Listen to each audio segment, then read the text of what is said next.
में एक दफ़ा फिर खुश आमदेद नाजरीन। गुफ्तगू हो रही है, आपने सुनी है, जहाँ टैक्सेशन की डॉक्यूमेंटेशन की बात हो रही है वहाँ मसाइल भी इंडस्ट्री की तरफ से बताए जा रहे हैं। एग्रीकल्चर में फार्मर्स को किन मसाइल का सामना है, जो इसके अलावा रियल एस्टेट सेक्टर की तरफ से बहुत सारे पॉइंट्स आ रहे हैं। हमने देखा कि जो रिटेलर्स हैं उनका भी पॉइंट ऑफ व्यू आया। इस आखिरी हिस्से में हम कंक्लूड करने की कोशिश करेंगे डिबेट को।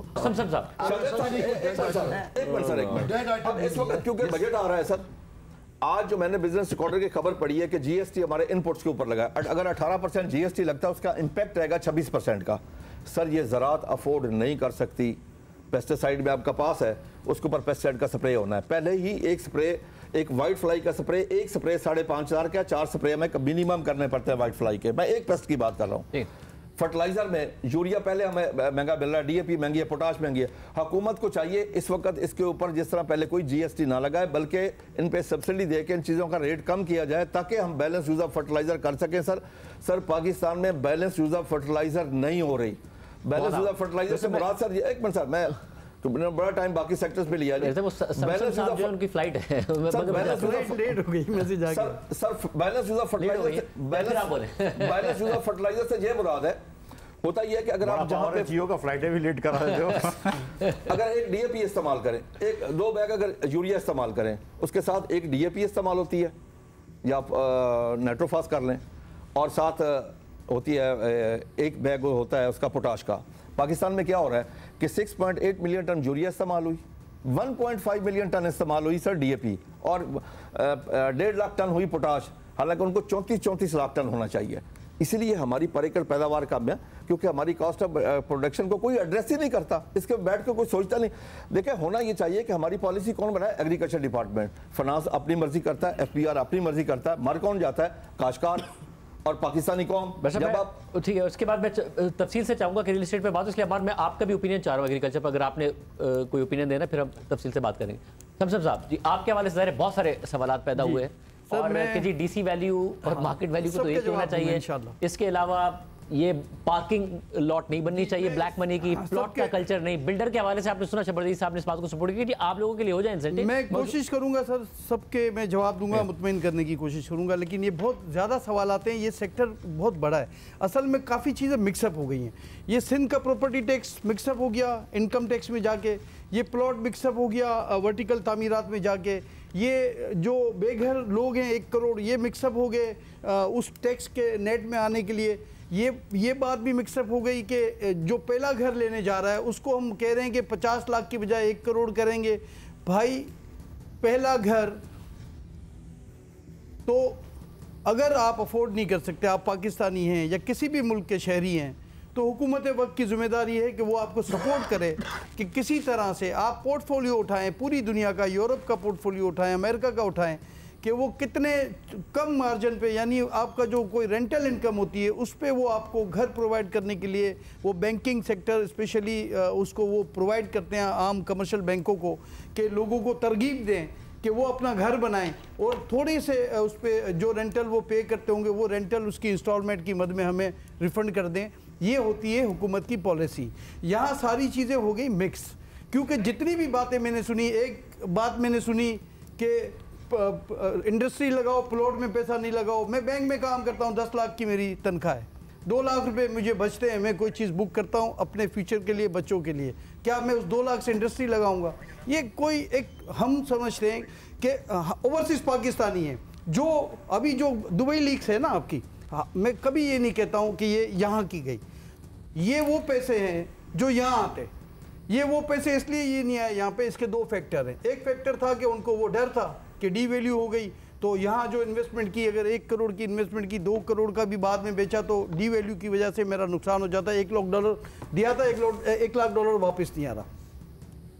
फिर हमें देखिए, मैं आज बात करूंगा अगर आप मौका देंगे, क्योंकि खुल के बात ये करनी है कि रियलिस्टिक मौका देने को तैयार हूं, डिले होने के बावजूद आपकी फ्लाइट लेट ना हो जाए। सर नहीं, वो 8:30 बजे की होगी सर। हाँ, तो बात ये है कि हम या तो रियलिस्टिक बात कर लें या सिर्फ हम पॉइंट स्कोरिंग कर लें। यहाँ हर बंदा समझता है कि मैं माहिर तामीरात हूँ, माहिर इस सेक्टर का मैं माहिर हूँ। सब हर पाकिस्तानी अगर कोई अफोर्ड कर सकता है तो उसका कभी ना कभी प्रॉपर्टी के मामले से वास्ता पड़ता है। वो घर खरीदता है, बेचता है या बुक कराता है, तो इसमें इतनी नॉलेज तो सबके पास होती है। लेकिन इसकी जो नब्ज़ है वो हम जानते हैं, इसलिए जानते हैं कि ये हमारा स्टेक है। हम क्यों हमेशा इस बात पे कहते हैं कि जिस माशरे में, जिस मुल्क में मैं रहता हूँ, उस मुल्क में कोई सिक्योरिटी नहीं है, कोई मेरी फैमिली की, मेरे बच्चों की सिक्योरिटी नहीं है, सिवाय इसके कि अगर मैं इस काबिल हूँ आज कि मैं कुछ पैसे सेव कर सकता हूँ, तो मैं जाके रियल इस्टेट सेक्टर में कहीं ना कहीं मैं कोई बुकिंग कराता हूँ। आज से 30 साल पहले, 20 साल पहले, 15 साल पहले अगर कोई 5 साल की इंस्टॉलमेंट पे कोई प्रॉपर्टी मैंने ली थी ना, तो आज आप खुद अपने घर की वैल्यूएशन कर ले 15 साल पहले की और आज की, तो वो 3 करोड़ रुपए प्लस वो जा चुकी होगी अगर 30 लाख रुपए की आपने वो ली थी। ये एक कॉमन सिनेरियो है, इसमें कोई पार्किंग नहीं है, ठीक है। कुछ पार्किंग के नाम पे जो एक माइंडसेट है जो घुमा रहा है कि भगाना है प्रॉपर्टी सेक्टर को, अब उसने अब वो आज इस काबिल नहीं है कि वो आपको जो है, उसका घर है लेकिन उसके पास ये सेविंग है कि इसके बच्चों की शादियां हो जाएंगी, बच्चे पढ़ जाएंगे, कल को मैं इस काबिल ना रहा तो आज उसको आप 7 ही आपने लगाया।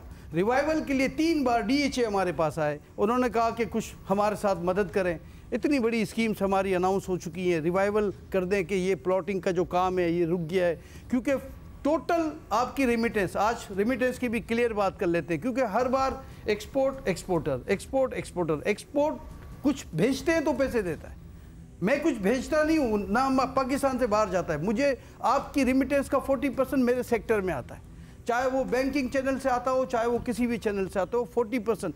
और अब वो पैसा जाके रुकने लगा है दुबई में, इसलिए कि उनको अपॉर्चुनिटी वहाँ मिलने लगी है, इसलिए यहाँ नहीं मिलती कि 7E के नाम पे हमने वो थ्रेड किया अब हमारी इंडस्ट्री को, कि हमने क्या किया कि इस सेक्टर में जो मैंने कहा कि हम जॉइंट फैमिली सिस्टम में रहते हैं, आप वो तमाम प्रॉपर्टीज़ का डेटा निकालें, नादरा को पूछें कि ये ज़्यादातर वो प्रॉपर्टीज़ हैं जो FATF के नाम पे पहले आपने डिक्लेयर कराई, आपने कहा आप ये डिक्लेयर करें, अगर डिक्लेयर नहीं करेंगे तो हम आपको बेनामी प्रॉपर्टी में ले जाएंगे, लेकिन ये जीनियन प्रॉपर्टीज़ थी, हमारे माशरा जॉइंट फैमिली सिस्टम था इस कल्चर की कि वो माँ बहन और बेटियों के नाम पे हैं, उनकी प्रॉपर्टीज़ को आज चेक करेंगे तो आज वो बंदा तो हयात नहीं है, लेकिन उसकी बच्चियाँ उसकी हयात हैं, उसकी बीवी जिंदा है, वो कहती है कि वकील कहता है कि तुम्हारा 4 करोड़ रुपये का आ रहा है, FBR वैल्यू की अभी मैं बात कर रहा हूँ, क्या FBR की जो वैल्यू है वो 4 करोड़ रुपए बता रही है तुम्हारी प्रॉपर्टी की, तो तुमको 4 लाख रुपए का रेंटल इनकम अज्यूम करके टैक्स देना है, ये कहाँ का इंसाफ है। वो मुझसे कहती है, आबाद में आके कहती है मुझसे कि तुम FBR वालों से मिलते हो, उनसे कहो 10 गज प्लाट ले ले मुझसे हर साल, हमारे पास बिजली के बिल के पैसे नहीं है। तो आपको सोचना चाहिए, देखें सोशल इश्यूज हैं, ये कह देना 4 आदमियों को 6 आदमियों को इस तरह से कह देना कि जी पार्क हो गया, देखिए हम 4000 गज के स्विमिंग पूल वाले बंगले नहीं बनाते, हम कहते हैं कि हम आउटस्कर्ट्स में, हम तो हमारा तो ये मुतालबा है, जैसे अभी बात हो रही थी हमारी स्कीम्स की, मैं क्लियर एक मैसेज ये देना इसलिए चाहता हूँ कि हमने उस वक्त भी उस स्कीम को इसलिए सपोर्ट किया था कि हमें ये कन्विंस किया गया था कि आप इस सेक्टर में पैसे को आने दें, इस सेक्टर में पैसा आएगा, लोकल इंडस्ट्री चलेगी, एक्टिविटी जनरेट होगी, लोगों को रोज़गार मिलेगा, क्योंकि यूथ को अगर आप यूटिलाइज करेंगे तो ये अपॉर्चुनिटी है, यूथ को आप अगर छोड़ देंगे। मगर जो आपने पॉइंट दिया ना उस पे से मिस्टर साहब क्या ऐड कर रहे हैं, आप ही बोलेंगे, मेरे जेल से निकल जाएगी बात, मैं रिक्वेस्ट करता हूं सर, मेरे सिक्योरिटी निकल जाएगी, ये सब मेरे भाई हैं, बड़े भाई हैं, आप करते रहे, प्लीज कंप्लीट सर। तो इस यूथ को अगर आप यूटिलाइज नहीं करेंगे तो ये थ्रेट है, और अगर आप हम इसको यूटिलाइज करेंगे, जैसे हम 20 साल पहले कहते थे, हम खुद कहते थे कि ये जो IT सेक्टर में जितना काम हो रहा है इनको छोड़ दो, इनको ड्यूटी फ्री कर दो, बल्कि इंसेंटिव दो कि लोग इंस्टीट्यूट बने और लोग इस सेक्टर में चले जाएं, ये बच्चे आगे बढ़ जाएंगे, खुद डॉलर कमा लेंगे। लेकिन उस वक्त के बाबू ने FBR के ये कहा कि मुझे टारगेट पूरा करना है, सर ये बहुत ज़्यादा आजकल इसकी इंपोर्ट चल रही है, तो मैं इसको छोड़ दूंगा तो वो मैं साल का टारगेट पूरा नहीं करूँगा, तो उसने छोटे से टारगेट के लिए उसने क्या हशर किया कि वो IT को उसने मैक्सिमम टैक्सेस पे रखा। आज हमारे पड़ोसी 250 बिलियन डॉलर से ऊपर जा चुके हैं, हम 2-3 बिलियन डॉलर पे आज खड़े हैं। आज आप रियल एस्टेट सेक्टर को 60% हम जा चुके हैं, 20% शहर में काम है। रियलिस्टिक बात ये है, जो मैंने 1000 गज की एग्जांपल दी, आप आज इस बात पे हमसे उलझ रहे हैं कि FBR वैल्यू ठीक है या DC वैल्यू ठीक है। मैं 2-3 चीजें सर बता, पड़ोसी मुल्क की IT में मिसाल दे रहे हैं, तो पड़ोसी मुल्क मुकम्मल डॉक्यूमेंटेड है प्रॉपर्टी में। मैं आता हूं पड़ोसी मुल्क के एक पुणे की मिसाल दी इन्होंने बॉम्बे की मिसाल बताई है कि बहुत ज्यादा प्रॉपर्टी टैक्स कलेक्ट कर रहे हैं एक शहर से जो चारों सूबों से नहीं कर रहे। मैं उसी डॉक्यूमेंटेड पे आता हूं। मैं ये कह रहा था कि एक बात आपने उठाया पॉइंट के जी डॉक्यूमेंटेड की बात हो रही है कि FBR वैल्यू, ये FBR वैल्यू सर हमने नहीं दी है, ये डीसी वैल्यू हमने नहीं दी है। हमने सिर्फ ये कहा कि अगर आप 100 रुपये की चीज़ को 1000 रुपये करने जा रहे हैं तो ये जो डिफरेंस है ना, जब सेल होता है तो 1000 रुपये की वाइट मनी चाहिए होती है, ये समझते हैं एफबीआर के लोग। उसके लिए एक टाइम फ्रेम दे के एक एक साल इसको बढ़ाते रहे और 100% आप मैच कर दें। लेकिन ये बात जहन में रखें कि किसी भी प्रॉपर्टी को, ये दुनिया का ये जो कंट्रोल है ना, ये किसी के उसमें नहीं है कंट्रोल में, ये जो रिमोट है उसको आप फ्री छोड़ें। कभी प्रॉपर्टी महंगी है, कभी सस्ती है। मैं तारिक रोड पे एक प्रॉपर्टी 50 करोड़ की है, एक प्रॉपर्टी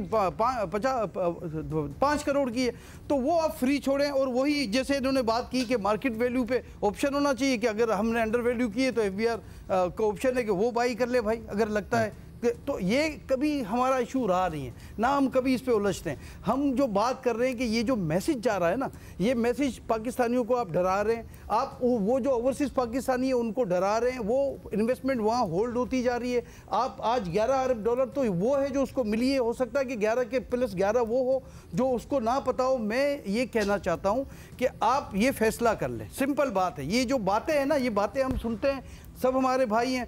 आप रियलिस्टिक बात करेंगे। आज डीएचए इसलिए बैठ गया कि 7E के नाम पे लोग भाग गए। आज आप फिर ये बातें कर रहे हैं कि 1 करोड़ से ज़्यादा का होगा उस पर टैक्स लेंगे। भाई क्यों टैक्स लेंगे? आप उससे पूछें ये पहला घर है तुम्हारा, हम तुम्हें क्या सब्सिडाइज करते हैं, हम तुम्हारी क्या मदद करते हैं।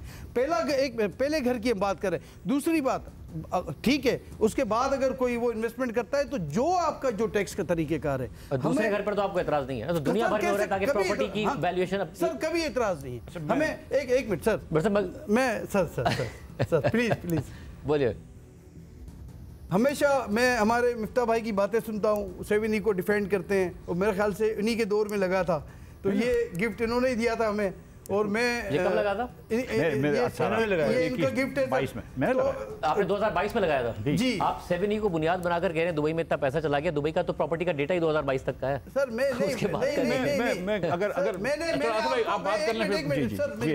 मैंने आपसे क्या कहा कि आपको तो अभी 11 अरब डॉलर की बात कर रहे हैं ना, हम तो अभी अब चेक करेंगे डेटा, तो आपको अभी तो बिल्कुल ही अलग मिलेगा। जब मैं कह रहा हूं कि 60% मेरे सेक्टर से, देखें हम ग्राउंड पे काम करते हैं, हम बातें सुन के या आर्टिकल पढ़ के या लिख के मैं बात नहीं कर रहा हूँ, मैं ऑन ग्राउंड काम करता हूँ। मुझे पता है जब चाबी, मुझे एक्सक्यूवेशन के बाद जब चाबी देता हूँ ना, मुझे वो सारी मुश्किलात पता है।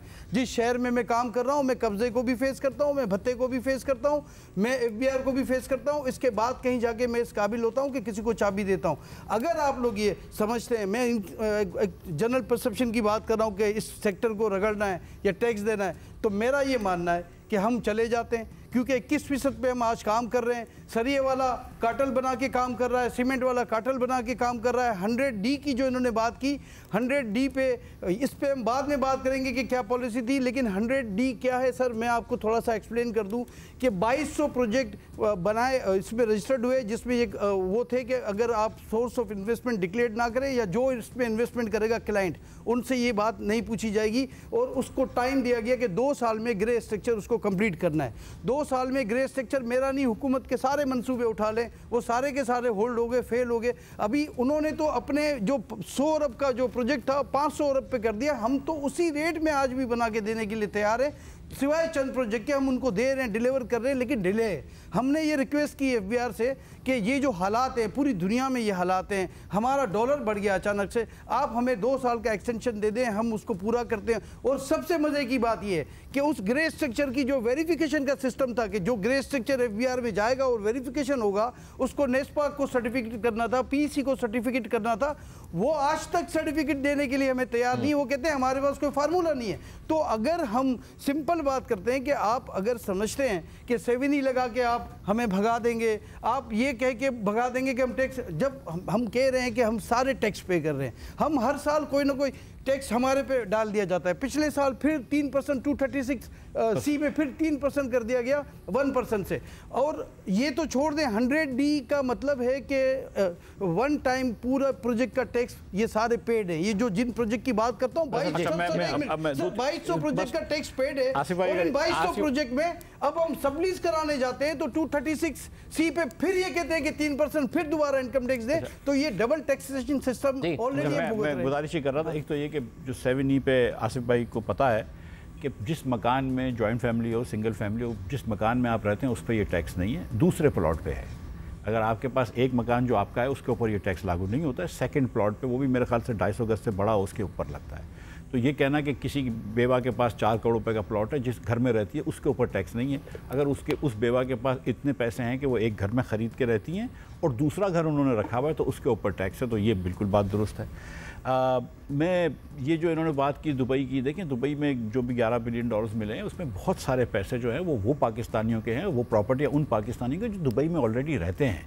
लेकिन ये बात दुरुस्त है कि पाकिस्तानी दुबई में जाके पैसे लगा रहे हैं और इस पे हमको संजीदगी से हुकूमत को सोचना चाहिए कि ऐसे हम क्यों हालात किए हुए हैं कि पाकिस्तानी अपने वसाइल को महफूज समझता है दुबई में और नहीं समझता है पाकिस्तान में। तो ये बात इनकी दुरुस्त है। जो रेमिटेंस की इन्होंने बात की कि आधे से ज़्यादा रेमिटेंस उसमें आता है प्रॉपर्टी में, ये बात इनकी दुरुस्त है। इसकी भी मैं अगर आप इजाज़त दें तो ये गुजारिश करूँ कि ये पाकिस्तान से पैसे जाके घूम के आ रहे होते हैं और ये वाइट करने का तरीक़ेकार होता है, ये हम सबको पता है। अब मैं आपसे, और जो इन्होंने ये बात की, देखें जो हमने ये जो मैं बात कर रहा हूँ रियल वैल्यू पे करने का मसला, ये नहीं है कि हमको टैक्स ज़्यादा चाहिए। आप इस वक्त 6-8% अगर स्टैम्प ड्यूटी लग जाती है, 6-7% लग जाती है, हम तो कहते हैं उसको 1% कर दो, लेकिन प्रॉपर्टी की वैल्यू रियल होनी चाहिए। हम ट्रांसफ़र पे पैसे ज़्यादा नहीं चाह रहे, मैं तो कम से कम नहीं चाह रहा हूँ कि हुकूमत ट्रांसफ़र से ज़्यादा पैसे ले, लेकिन स्टैम्प ड्यूटी कम कर दे, लेकिन जो ट्रांसफ़र क्रेडिट्स, लेकिन रियल वैल्यू पे हो ताकि पूरी इकॉनमी ठीक होने के लिए ये एक सिरा मिलेगा और ये सबसे बड़ा सिरा है प्रॉपर्टी। अब एक पीछे से मैं जाना चाहता हूँ, देखें सबके मसाइल हैं, रियल एस्टेट में बहुत मसाइल हैं, इनको चाबी देने के अंदर दुकानदार जो है उनको भी बहुत मसाइल होते हैं, लूट मार होती है, बिजली के मसले होते हैं, ज़राअत के मसाइल हैं। लेकिन आई अश्योर यू कि हर बिज़नेस में मसला होता है, जर्नलिज्म के अंदर भी मसला होता है, कभी कभी आप लोगों को ट्रिप्स मिल जाती हैं नॉर्दर्न एरियाज़ की वगैरह वगैरह, बहुत सारे मसाइल पाकिस्तान में हैं। कन्फेक्शनरी के अंदर भी थोड़ा बहुत मसला होता है, ऐसा नहीं है कि बड़ा आसान है। ट्रिप वाला तो नहीं होता, ट्रिप वाला नहीं होता, ठीक है, मगर हम फिर अपना ज़रा मुंह भी बंद रखते हैं ना।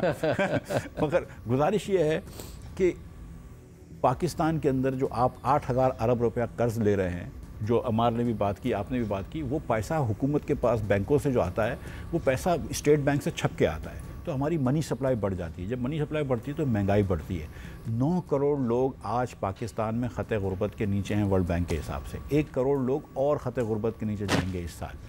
अब आप ये सोचें कि जब तक कि हुकूमत का खसारा कम नहीं होगा, ये महंगाई पाकिस्तान में बढ़ती रहेगी और पाकिस्तान के अंदर ये महंगाई बड़ी रहेगी और पाकिस्तान में ये कोई जगह पे नहीं पहुंचेगा। अब 2 तरीक़े हैं पाकिस्तान में खसारा कम करने के, या आप थोड़ा सा टैक्स बढ़ा दें या आप अखराजात कम कर दें, दोनों पे काम करना चाहिए। हमने ये बात नहीं करी है कि अखराजात भी हुकूमत के कम होने चाहिए। अगर कोई वजारतें कम कर सकते हैं तो करें, अगर आप लोगों को फरलो कर सकते हैं तो करें, आप जहाँ पे भी ख़र्चा कम कर सकते हैं करें।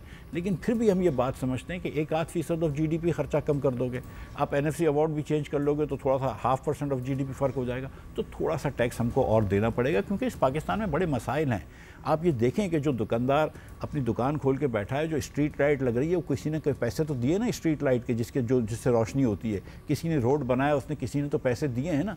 जब आप फार्मर्स को भी चलो लाइन में लगना पड़ता है और डिग्निटी के साथ होना चाहिए, लेकिन अगर हम सस्ती कोशिश कर रहे हैं यूरिया देने की, क्योंकि और गैस सस्ती दे रहे हैं, तो कोई ना कोई तो उसका खर्चा उठा रहा है ना, वो टैक्स से ही आता है, वो हमारे पैसों से ही आता है। ये हमारा ही मुल्क है, किसी और का मुल्क नहीं है कि वो आके ठीक करे। हमको IMF के पास भी इसलिए जाना पड़ता है, जो हम सबको बुरा लगता है, क्योंकि हम अपने हालात खुद ठीक नहीं कर सकते। अगर 2 साल पहले मेरी सिफारिश पे रिटेल के ऊपर टैक्स लग चुका होता तो आज IMF के डिक्टेट्स पे हमको नहीं करना पड़ता, खुद भी तो कभी कोई सही बात कर लेना। तो टैक्स थोड़ा सा देना या खसारा कम करना ज़रूरी है, वरना गुर्बत बढ़ती है। खसारा कम नहीं करेंगे तो भूख बढ़ती है, खसारा कम नहीं करेंगे तो जहालत बढ़ती है। तो ये भी हुकूमत के लिए ज़रूरी है, इसलिए हम सबका भी फ़र्ज़ है कि थोड़ा सा इसमें हिस्सा डालें अपना। देखिए, मैं एक बात मुझे बड़ी पसंद आई आसिफ साहब की कि डिफेंस बैठ रहा है, मुझे बड़ी खुशी है बैठ जाए। मैं तो चाहूंगा बैठ जाए डिफेंस। शबर साहब, नहीं अच्छी बात है, शबर साहब, नहीं आप DHA कहते हैं, आप डिफेंस बैठ रहा कह रहे हैं। मैं नहीं चाहता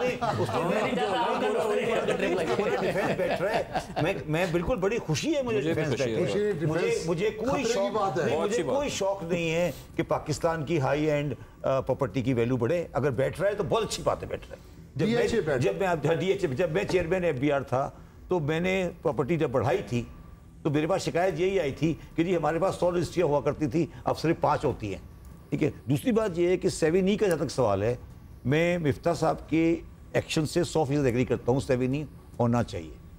मैं बिल्कुल 100% एग्री करता हूँ, मगर मैं इस बात से एग्री करता हूँ कि किस लॉ में है वो एक लीगल मुझे लकूना है, मगर वो एक अलग सब्जेक्ट है। मगर सेवी नहीं होना चाहिए पाकिस्तान में। अच्छा, जो बात मेरी ख्याल है पार्किंग वाली बात, शायद मेरे भाई समझने में, शायद हमारी और समझ में थोड़ा फ़र्क है। मेरा इनसे सिंपल सवाल है, क्या आज रजिस्ट्री और एक्चुअल प्राइस में फ़र्क है या नहीं? इनसे एक सवाल पूछते हैं, हाँ या ना? है। इसमें तो शक ही नहीं है। इनसे पूछे आज है या नहीं? इनसे पूछे कि ये कानून एफबीआर ने बनाया या मैंने बनाया? ये किसी ने बनाया हो, किसी ने भी बनाया हो, आज हुकूमत ही बनाती है कानून, तो हुकूमत ही बनाती है कानून। ये हुकूमत से पूछे, मेरे से क्यों पूछेंगे? हुकूमत तब्दील कर रही है तो आप रेजिस्ट कर रहे हैं, इसलिए आपसे नहीं कर रहा हूं। हुकूमत तब्दील, मैं आपकी बात से एग्री कर रहा हूँ ना। मैं ये कह रहा हूँ कि आज पाकिस्तान में एक्चुअल ट्रांजैक्शन वैल्यू और जो डॉक्यूमेंटेड वैल्यू उसमें फ़र्क है। वो फ़र्क जो है वो अनडॉक्यूमेंटेड इकोनॉमी का है, और हम सब एग्री कर रहे हैं, इस पर कोई डिस्प्यूट नहीं है। हम सब एग्री कर रहे हैं कि उसको ख़त्म करना है, यही ऑब्जेक्टिव है। हम सारे एक काम के लिए बैठे हैं, उसे ख़त्म करना है। मगर अब अभी डिस्कशन बहुत लंबी हो गई। मेरा एक मैसेज है जो गवर्नमेंट के लिए है, विफ्ता भी इसको मेरी बात एग्री करेगा, कि हमारी टैक्स कलेक्शन लास्ट ईयर की 9,400 बिलियन थी, अरब थी, ठीक है। अब मुझे जो खबरें आ रही हैं वो ये है कि हम 13,000 या 12,500 पर एग्री करने जा रहे हैं एफबीआर के साथ, IMF के साथ। कोशिश की 11.5, बट सुना है कि IMF नहीं माना, अभी तक इतलाती है। अगर 13,000 पे हम एग्री कर रहे हैं तो ये नुस्खा है तबाही का। तबाही का नुस्खा इसलिए है कि आज बहुत सारे सेक्टर्स हैं, बहुत सारी चीज़ें हैं जहां हमने लोगों को निचोड़ा हुआ है। हमें थोड़ा सा ग्रोथ लेके टैक्स लेना है, वो हम नहीं ले पाएंगे, और ये 13,000 का नुस्खा जो है ये तबाही की पहली निशानी है। इसलिए मैं ये समझता हूँ कि हमें इससे बड़ी तबाही शबर भाई 9,400 अरब जो आप सूद देंगे, नहीं वो तो बड़ी तबाही है। नहीं वो तो उसको 9,000, अच्छा वो तो एक अलग सब्जेक्ट है ना। तो 9,400 से 13,000 की तरफ जाने से हमें थोड़ा सा इस पे, आप जो कहते हैं नए टैक्स लगाए जाएंगे, नए टैक्स कोई नहीं होंगे। मगर मेरा जो, फिर मैंने बात शुरू की थी, मैं दोबारा आपको ये कह रहा हूँ कि गवर्नमेंट के अंदर आपको ये रियलाइज करना पड़ेगा कि क्या आपके सारे गवर्नमेंट के ऑर्गन्स इंक्लूडिंग सूबाई गवर्नमेंट्स आपके साथ टैक्स कलेक्शन में साथ काम कर रही है। मैं कलेक्शन की बात नहीं कर रहा, मैं डेटा की एसिमुलेशन की बात कर रहा हूँ। देखिए दुनिया में कभी टैक्सेशन नहीं हो सकती। आपने बात की थी, मैं उस पर आखिरी बात वो करने लगा हूँ। पाकिस्तान में मेरे हिसाब से इस वक्त जो बात हमाद करेगा उसको क्लैरिफाई करेगा हमार, कि पाकिस्तान में इस वक्त मेरी इन्फॉर्मेशन के हिसाब से 5.5 करोड़ बैंक अकाउंट मौजूद है, 5.5 करोड़, और जो अकाउंट टैक्स में रिकॉर्डेड है वो 1.5 करोड़ है। 4.5 करोड़ ऐसे अकाउंट्स हैं जो कि पाकिस्तान सिस्टम में नहीं है। वो अकाउंट इनके लोगों के, मेरे लोगों के, उनके लोगों के। अगर आप उन 4.5 करोड़ अकाउंटों पे किसी तरीके से कोई सिस्टम में उसको ला सकते हैं, जो कि इंशाल्लाह ताला, तो फिर ऊपर फेलियर है ना कि 40 लाख लोगों के पास कनेक्शन है मगर आप उन्हें डिटेक्ट नहीं कर सकते। 5.5 करोड़ लोगों के पास बैंक अकाउंट है, 8 करोड़ का भी अकाउंट कहा जाता है। नहीं, जो औरंगजेब बात कर रहे हैं और जो डेटा की हम बात कर रहे हैं, हम वही करने जा रहे हैं। मतलब डेटा है ना अवेलेबल। नहीं, मेरी बात समझिए नहीं। वो 4.5 करोड़ अकाउंट किसके हैं? 4.5 करोड़ अकाउंट है ना जो किसी खाते में है ही नहीं, ठीक है। उन खातों को हमें लाना है और वो हमें लाना पड़ेगा। तो और वो अगर हम नहीं लाए तो ये मुल्क नहीं चल सकता, ठीक है। अब ये रेजिस्टेंस थोड़ी बहुत ट्रेडर से आएगी, थोड़ी बहुत आवाज़ से आएगी, मगर मैं इन्हें सिर्फ एक मैसेज देना चाहता हूँ कि यही रेजिस्टेंस मेरे सामने आया करती थी एक्सचेंज कंपनी की तरफ से। जब एक साहब ने बुला के उसे सख्ती से बात की, वो सब ठीक हो गए। तो अब मैं ये नहीं चाहता कि वो बात उस ज़बान में की जाए।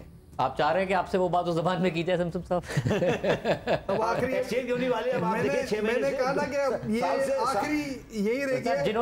जिन्होंने वो सख्त बात की थी उनके हवाले से तो वो कह रहे हैं कि उनके लोग इन्हें आके कह रहे हैं कि डीएचए बैठ गया। डीएचए तो बैठनी चाहिए। वो तो डीएचए को बैठना चाहिए। आप मुझे बताएं, आपको जनरल बाजवा ने कहा था हमारा डीएचए बैठ गया, आपने क्या किया? जनरल बाजवा ने आपको कहा था। सर मेरी बात सुनिए, बाजवा साहब ने कहा, मैं सिर्फ एक बात कर रहा हूं। नहीं, मैं एक मिनट, ये गलत जा रही ट्रैक।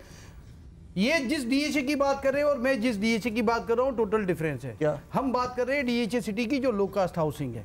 मैं उनकी बात कर रहा हूँ जिनको डेवलपमेंट का काम करना है, बहुत छोटी अमाउंट पे वो लोगों को प्लॉट दे रहे हैं और ये बात इसलिए वो कर रहे हैं कि रिवाइवल क्यों होगा, इसलिए होगा कि लोगों को तरगीब दें। और जहां तक मैंने बात की 7E की, वो मैंने ये बात की ही शुरू इस बात पे कि एक बंदे ने जो रहता है वो जॉइंट फैमिली है, अपने घर में रहता है, लेकिन उसने अपने बच्चों के लिए, अपने बच्चियों के शादी के लिए उसके पास सिक्योर, यहाँ पाकिस्तान में फिर ये पूरा हमेशा से एक बना हुआ है निजाम। वो कह रहे ना पहले घर पे तो सवाल ही नहीं, पहले घर की तो दूसरे घर पर आपने पहले घर क्या नहीं मैं क्लियर कर दूं कि उसने अपनी सेविंग की है, उसने अपनी सेविंग की है। देखिए उसने अपनी सेविंग की है, उस सेविंग की मैंने आपको अमाउंट भी बताई कि 2.5 करोड़ से ज्यादा की अमाउंट पे ये चार्ज करते हैं 1% के हिसाब से, जो इनका फार्मूला था। इनकी बात से सिर्फ एक बात, सर एक मिनट पूरी एक बात करना चाहता हूं, एक मिनट सुन ले फिर जवाब दीजिए जी। मुझे ये बताइए कि पुराने वाले डिफेंस का फेज 7 कब बना था, और उस फेज 7 के प्लॉटों में किस तरह का जुआ कह लें या ट्रेडिंग हो रही थी, जिसपे लोग फाइलें बेचते थे, प्लॉट बेचते थे, खरीदते। मेरा ये सवाल है इनसे कि पाकिस्तान में नॉन यूटिलाइजेशन चार्जेस क्यों नहीं होते प्रॉपर। आप ये कहें कि जो स्कीम अनाउंस हुई, अगर ये 1 साल के अंदर डेवलप नहीं हुई, प्लॉट वापस। ये गलत बंदे से गलत सवाल पूछ रहे हैं। हम कंस्ट्रक्शन सेक्टर के लोग हैं, हम ये रियल एस्टेट एजेंट नहीं है ना, हमारा ये अगर ये हो जाए नॉन यूटिलाइजेशन के ऊपर हो जाए, फाइलों के ट्रांसफर पर हो जाए, कोई इतराज नहीं। प्लॉटों की देखिए, प्लॉटों की रेटिंग कैसे खत्म होती है। आपने फेज 7 बना दिया 2004 में, उसके बाद आपने कहा ये 2000 प्लॉट हैं और इस पे आप जुआ खेलें, और लोगों ने जुआ खेलना शुरू कर दिया। हम भी खेलते थे, आप भी खेलते थे जुआ, और इस पर अब आपको कोई एतराज नहीं है कि फाइलों की ट्रांसफर इस बीच में जाके उसको आबाद कर रहे हैं।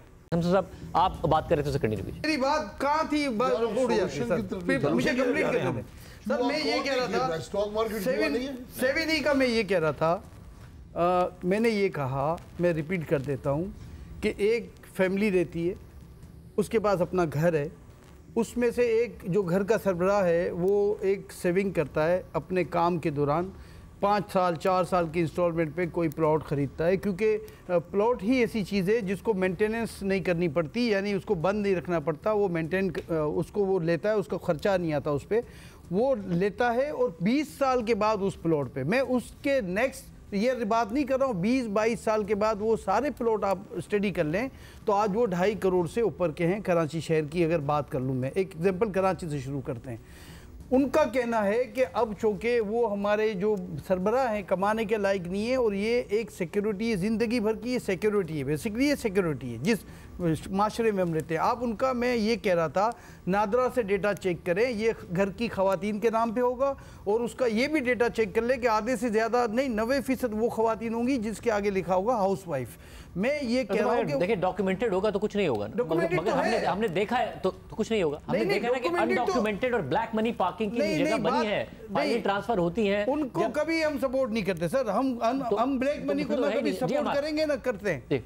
देखिए मैं जो है ना ये बात करूंगा, यहाँ पे जो एक सेगमेंट मिसिंग है ना, वो सबसे ज़्यादा टैक्स देता है, वो है तनख्वाहदार लोग जो हैं। हम है ना, मिसिंग नहीं है तो उसकी तो बात ही नहीं हो रहा ना। यहाँ पे सब कहते हैं हमारा ये मसला है, हमारा वो मसला है, फलाना हो जाएगा, धमाका हो जाएगा, हालात ख़राब है। या जो तनख्वाहदार टैक्स दे रहा है उससे कभी किसी ने पूछा है कि तुम कैसे हो? मिफ्ता भाई कि आई विल अप्रिशिएट से he was the only finance minister जिन्होंने एक्चुअली टैक्स रेट कम करे थे विद द रीजनिंग कि कंजम्पशन बढ़ेगी, इनडायरेक्ट टैक्सेशन इस हो रहा है, एक एटलीस्ट वो होगी। वरना तनख्वाहदार तो वो तो टैक्स दे ही रहे ना। उससे किसी ने पूछा कि जी आपके हालात कैसे हैं? उसके हालात बिल्कुल ठीक, सबसे ज़्यादा टैक्स दे रहा है। अगर उसका टैक्स इंसिडेंस बढ़ सकता है, अभी हमने 50,000 रुपये तक का अगर आप टैक्स लगा सकते हैं, 50,000 को आप डॉलर में कन्वर्ट करें तो कुछ भी नहीं है, $200 भी नहीं बनते महीने की तनख्वाह, उस पर भी आप टैक्स ले रहे हैं। वो अगर दे सकता है तो एक दुकानदार जो 50,000 रुपये या उससे ज़्यादा महीने कमा रहा है वो क्यों नहीं दे सकता? उसके और उसके हालात में इतना क्या फ़र्क आ जाएगा कि वो अगर टैक्स दे देगा? तो ये सारी चीज़ें हैं, मतलब जो टैक्स दे रहा है आप उससे बात नहीं करें कि जी वो क्यों ना टैक्स दे रहा है। आप तनख्वाहदार का टैक्स देखें, पिछले 4 साल में सैलरीड का जो टैक्स इंसिडेंस है मेरे हिसाब से वो 30 से 35% इंक्रीज़ हुआ है। इन्फ्लेशन भी बढ़ी है, उसकी रियल जो वेज है वो भी कम हुई है, और उसका टैक्स भी ज़्यादा बढ़ा है। वो अगर वो दे सकता है तो बाकी सारे सेक्टर क्यों नहीं दे सकते? उसके भी वही हालात चल रहे हैं ना। उससे वो भी आके बोलना शुरू करते हैं कि जी मैं तो नहीं दे सकता, मैं तो देना छोड़ दूँ, मैं तो काम छोड़ दूँ, फलाना दिमाग, उसको तो काम करना है।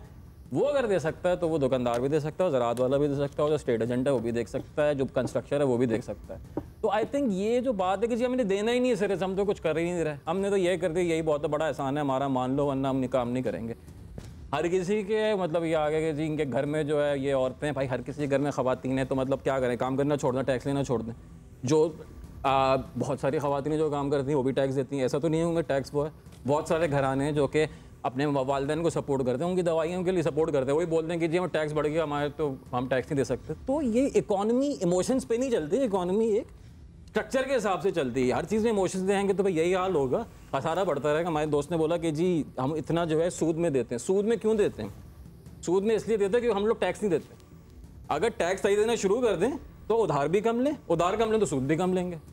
तब इज्जत से सलीके से जो इतना टैक्स बनता है वो दे दें, सूद भी कम हो जाएगा, उधार भी कम हो जाएगा। टैक्स ज्यादा देंगे तो फिर सूद भी ज्यादा देंगे। नहीं देंगे ना, ये तो कह रहा हूं। आप देखिए मेरी बात, सूद देंगे ना, टैक्स कम देंगे, खसारा कम होगा तो आप उधार जब कम एक लेंगे। साल बजट में सूद की रकम अदा करते हैं तो उसका आपको क्या सिला मिलता है? सर पिछले 10 साल IMF आपको मजीद कर्ज देता है, नहीं तो नहीं, आप मजीद नहीं कर्ज समझ रहे देता ना। है तो अगले साल मजीद ऐसी बात नहीं करेंगे। 9,000 अरब रुपए आप बोल रहे हैं जो कर्ज में जा रहे हैं, 7-7.5 हज़ार रुपए, वो IMF को नहीं जा रहे हैं, वो हमारे अपने कमर्शियल बैंक्स को जा रहे हैं। और इसलिए जा रहे हैं कि आपकी गवर्नमेंट टैक्स नहीं जमा कर रही है, नहीं जमा कर रही है, उसकी वजह से कमर्शियल बैंक से बोरो कर रही है, इसलिए उस पर जितनी शरह सूद बढ़ रही है उतना सूद दे रही है। अगले साल अगर टैक्स ज्यादा जमा करेंगे, कम बोरो करेंगे, कम टैक्स। तो ये भी कह देना वैसे कि थोड़ा अखराजात को भी देख ले हुकूमत। हुकूमत अपने अखराजात को देखे, हुकूमत कम अज कम शहरियों के मसाइल को देखे, ताजरों की मुश्किलात को देखे।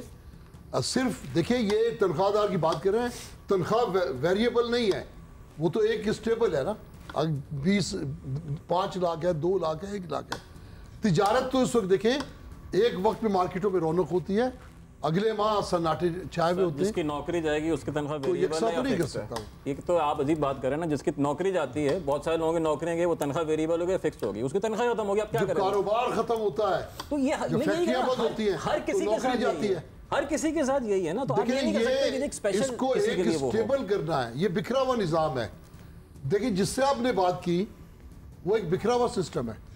ज़राअत को देख लें, ज़राअत के साथ लाइव स्टॉक है, वो भी नहीं होगा उसके साथ। इसी तरह आप आगे प्रॉपर्टीज को देख लें। वैसे मगर डॉक्यूमेंटेड होगा तो ये मामला चलेगा। हुक्कर साहब फाइनल कमेंट मैं आपसे जानना चाहूँगा, जो आपके मसाइल हैं वो आपने बताया, उन्हें एड्रेस होना चाहिए। बट अब जब सब्सिडी मिलती है एग्रीकल्चर को, ज़ाहिर छोटे काश्तकार को मिलनी चाहिए, उसे जितना फैसिलिटेट किया जाए। जो बड़े बड़े ज़मींदार हैं जो कि हमारे मुल्क में हैं, वो भी उसका उतना ही फ़ायदा उठाते हैं। वो उसको डॉक्यूमेंट ना होने के लिए एक एज के तौर पर इस्तेमाल करते हैं, एक रीज़न के तौर पर, एक बहाने के तौर पर इस्तेमाल करते हैं।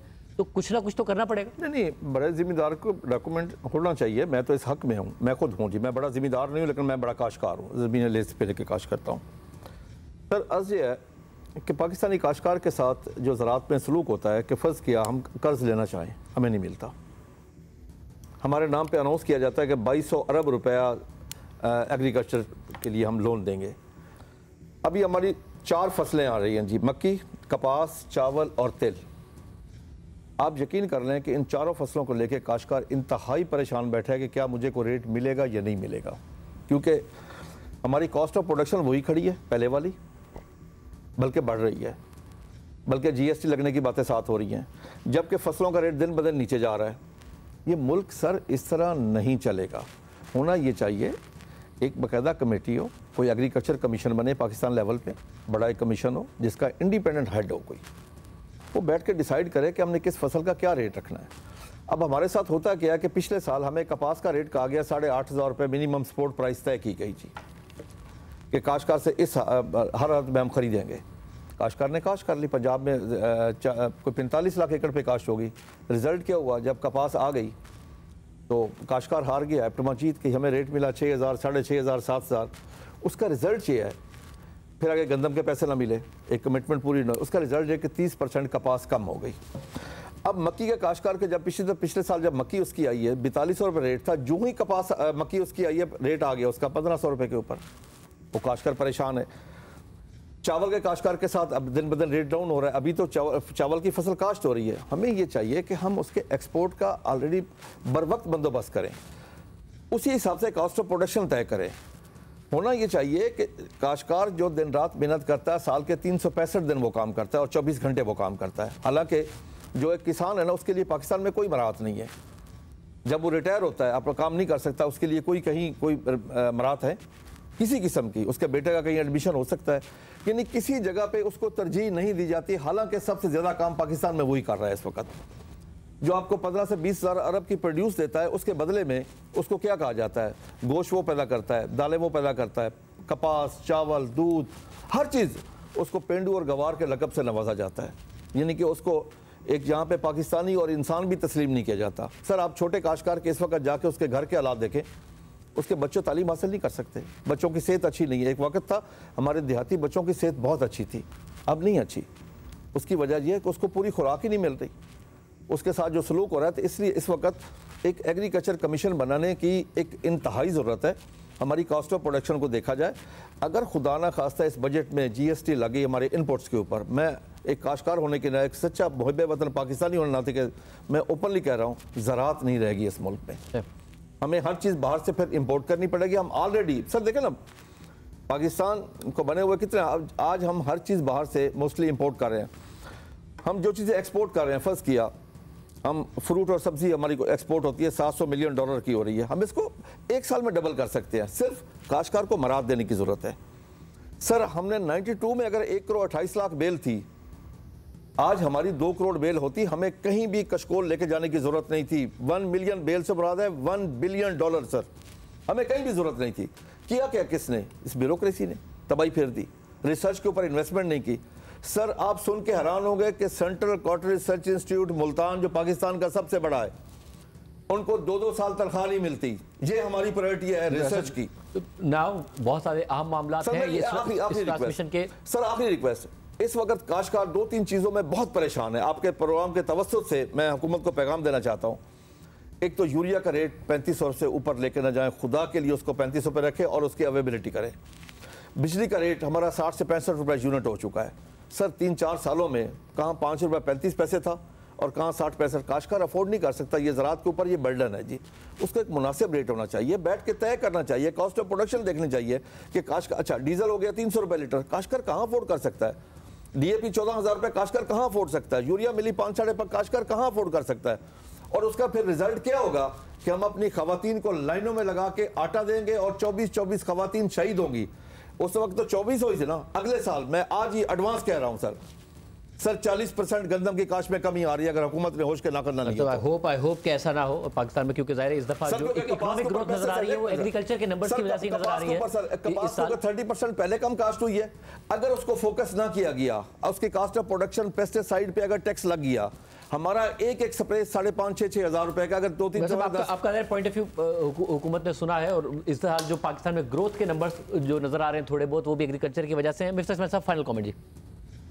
देखिए हुकूमत को ये सारे मसाइल आपने देखें, एक आपको सोशल कॉन्ट्रैक्ट होता है कि आप टैक्स लें और कुछ आप उनको लोगों को फैसिलिटीज़ दें। हुकूमत को फैसिलिटीज़ पे भी कंसंट्रेट करना चाहिए, प्रोविंशियल गवर्नमेंट्स हों, लोकल गवर्नमेंट हों या फेडरल गवर्नमेंट हों, उनको कंसिस्टेंट पॉलिसी रखनी चाहिए। लेकिन on the other hand citizens का भी ये काम है कि टैक्स दें। टैक्स देना कभी आसान नहीं होता, किसी के लिए आसान नहीं होता। जिसने 4 करोड़ रुपये जमा करें, जो समसम साहब फरमा रहे थे, ठीक है बड़ी मुश्किल से जमा करे होंगे 4 करोड़ रुपये, लेकिन आपके पास 4 करोड़ रुपये का अगर एक एक्स्ट्रा फालतू प्लॉट पड़ा हुआ है तो आप इतने तो आसामी है ना कि आप 1 लाख रुपए की तनख्वाहदार से ज़्यादा टैक्स दे सकते हैं। तो कहीं ना कहीं हमको भी कंट्रीब्यूट करना पड़ेगा। लेकिन एक बात जो नज़र आ रही है कि अखराजात के ऊपर कंट्रोल करना हुकूमत के लिए बहुत ज़रूरी है। इसको इस बार जो है वो इन्फ्लेशन के रेट से कम बढ़ना चाहिए ताकि आहिस्ते आहिस्ते जो है वो डेफिसिट को हम कम कर सकें। बजट 30 जून से पहले पहले आना है। मेरा नहीं ख्याल कि कोई कंक्रीट पॉलिसी का टाइम है रह गया है अब, मगर कम से कम जैसे प्रोग्राम आज हम कर रहे हैं, इसको इस तरह की डिबेट्स को आप अर्ली में कर और एक very comprehensive long term tax policy Pakistan में लानी पड़ेगी। और ये हम जो पैच वर्क करते हैं, इसकी वजह से हमें प्रॉब्लम आ रही है। और गवर्नमेंट्स की तरफ से वो कंसंट्रेशन टैक्स के निज़ाम में नहीं आ पा रही। हम वो FBR की एडमिनिस्ट्रेशन तक ले जाते हैं। हमें एक पैच वर्क को ख़त्म कर एक कंसंट्रेटेड नेशनल टैक्स पॉलिसी लानी पड़ेगी by way of independent commission. ये रिफॉर्म बेकार की बात है, एडमिनिस्ट्रेटिव रिफॉर्म, और उस पॉलिसी को कंसिस्टेंटली 10 साल अप्लाई करना पड़ेगा। One of the basic problem Pakistan में ये भी है कि हर रोज़ नया कानून आता है। मुझे ये नहीं पता कि मेरी 10 साल बाद लायबिलिटी क्या आएगी। आज ये टैक्स है, फिर ये टैक्स है, फिर ये ख़त्म हो गया, ये बढ़ गया। एक हमें कंसिस्टेंट पॉलिसी, टैक्स की पॉलिसी लानी पड़ेगी। फिक्स टैक्स हो, कोई भी टैक्स हो, जो भी चीज़ करें आप अगले 10 साल के लिए करें। और उसमें गवर्नमेंट के साथ एक इससे बड़ी अच्छी बात की विस्तार ने, एक सोशल कॉन्ट्रैक्ट हो जिसमें ये डिसाइड हो कि ये सोशल कॉन्ट्रैक्ट है, पॉलिटिकल पार्टी से इंटरफेयर नहीं करेंगी, ये चीज़ 10 साल चलेगी और ये इस तरह आगे। ये आप 1 साल बजट में हम बैठ गए, हमने कोई तजावीज़ दी, फिर उसको आगे किया, फिर पीछे किया, शख्सियात के साथ रिलेट किया, ये सब चीज़ें ख़त्म करें और इस प्रोसेस में आगे बढ़ें, अदरवाइज़ कोई तरीका नहीं। बहुत शुक्रिया नाज़रीन, तमाम पैनलिस्ट की राय आपने सुनी और जाहिर है अब हुकूमत दावे कर रही है कि उसने टैक्स नेट बढ़ाना है और टैक्स नेट बढ़ाना पड़ेगा। दुनिया में कोई मुल्क ऐसा नहीं है जो 9% टैक्स टू GDP के साथ तरक्की करे या तरक्की करने का दावा करे। तमाम ममालिक का टैक्स टू GDP आगे है, भारत का टैक्स टू GDP 18% है, तो हमें टैक्स नेट बढ़ाना पड़ेगा, अपना टैक्स टू GDP बढ़ाना पड़ेगा, चाहे वो IMF के डिक्टेशन के तहत बढ़ाना पड़े या खुद बढ़ाना पड़े। और फाइनेंस मिनिस्टर साहब कह तो रहे हैं कि वो इस दफ़ा ये करने का इरादा रखते हैं, मगर माजी में भी हुकूमतों ने दावे किए हैं, इसलिए बहुत ज़्यादा लाजमी है कि आप सिर्फ ये कहें नहीं कि यू मीन इट, आप करके दिखाएं कि यू मीन इट, क्योंकि कुछ पाने के लिए कुछ करना पड़ता है और इस बार पाकिस्तान के लिए कर डालो। इजाज़त दीजिए, अल्लाह हाफ़िज़।